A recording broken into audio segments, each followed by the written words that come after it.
All right, it's time for another 5 minutes. Joining us today, you know him from Fox Sports. It's Kent French. Kent, how are you today? Eric, what's going on? Thanks for having me on the show. I appreciate it. Good to see your smiling face, and hopefully I get to see it in person very soon.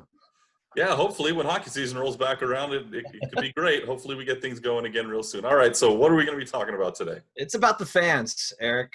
When you talk about Anaheim sports fans, when it relates to the Angels, the Ducks, and I'm even going to throw down to South County with the San Diego Gulls. I think we have as good a fan base as there is out there, and I think it's a little bit underrated based on where we live. So that is going to be my conversation for today.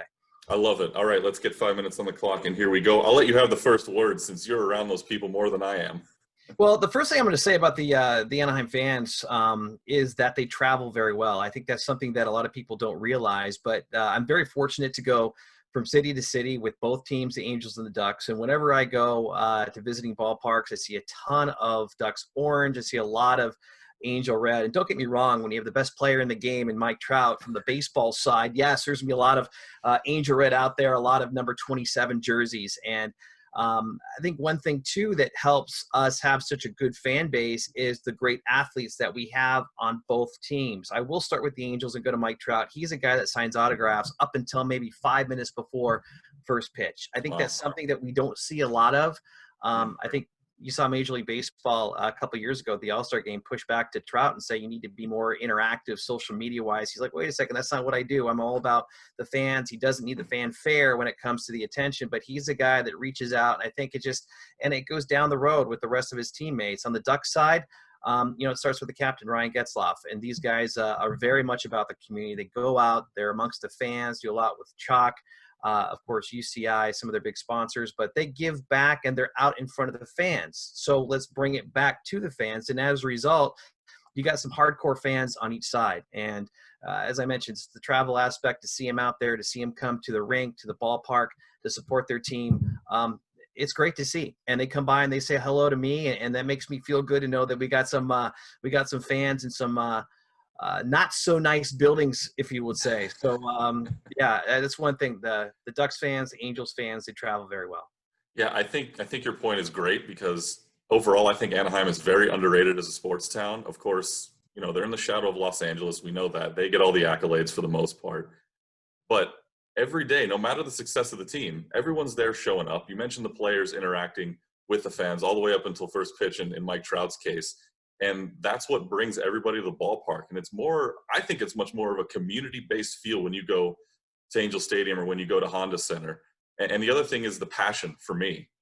I think Anaheim gets a bad rap when it comes to passion about their teams, and I wholeheartedly disagree with it.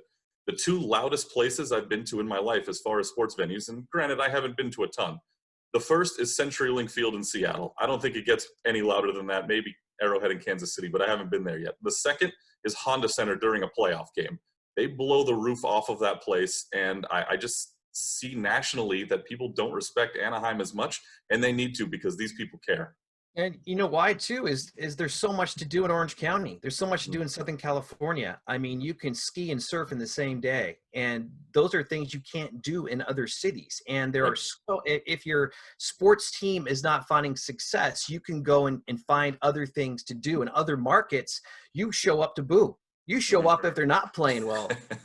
But so that being said, I think that it means a lot for these fans to show up. And I think once the Ducks won the Cup and the Angels won the World Series, that just solidified this fan base saying, yes, we are finding success. And now, especially when the Ducks are at home, a lot of times, Eric, you can probably attest to this, but in the past, you saw the visiting team have as much fanfare as the Ducks. But now the Ducks fans, they do come in droves. They do feel like they want to show and hold their territory, and I appreciate that. They're not giving their tickets away to other team fans to come in. So that's been great. That transition on both sides have been fantastic, and I agree with you, especially when the Ducks are making a run in the postseason. They just it is so much fun. It is so electric. When I'm down on the bench doing that post-game interview after a win, I mean, I can't hear myself. The player can't hear himself. Yeah, it is certainly a place to be. Yeah, that point about giving away tickets to the visiting team. I mean, how many pro athletes do we see in the NHL now talk about how tough it is to go into Honda Center and play a game? Yes. And it's not just because it's Southern California. It's because it is a loud building. And and folks are all over the game when they're there. I love it there during Stanley Cup playoff time. That's for sure. We're down to about 40 seconds left, and I have a question for you. Yes. Do you think this is just going to be a two-team town going forward, or might we see another team from a different sport come in down the line? I don't know. There's been that rumor's been knocked around for a long time on the NBA side. So there was certainly they're getting very close to bringing an NBA team to Honda Center. But I think what's happening with the Clippers moving into the Forum, I don't know if that's going to happen anytime soon. There are so many restrictions, and with how the proximity of teams and there's so much red tape to deal with there. I would say no at this juncture. I think the Ducks and the Angels, though, are here to stay for a long, long time. Maybe there'll be room for an MLS team. I don't know. Maybe we'll see a soccer team come this way. That might be the next one, in my opinion. But for now, this Ducks and Angels, they're entrenched in Orange County, and the fans love them both. You know, I'll never say no to more sports in this town, but I think the Angels and Ducks are doing a great job where they're at. We ran a little long, but it's okay. I'll let you have those extra 20 seconds. All right. Thank you very much. Thanks for having me, buddy. Appreciate it. Thank you so much. Don't forget, you can subscribe to the Frenchie's Friends podcast presented by Green Cheek Beer Company. You can find it on Apple Podcasts and other places podcasts are stored. Ken, thanks so much again. Hopefully we'll be able to talk to you soon.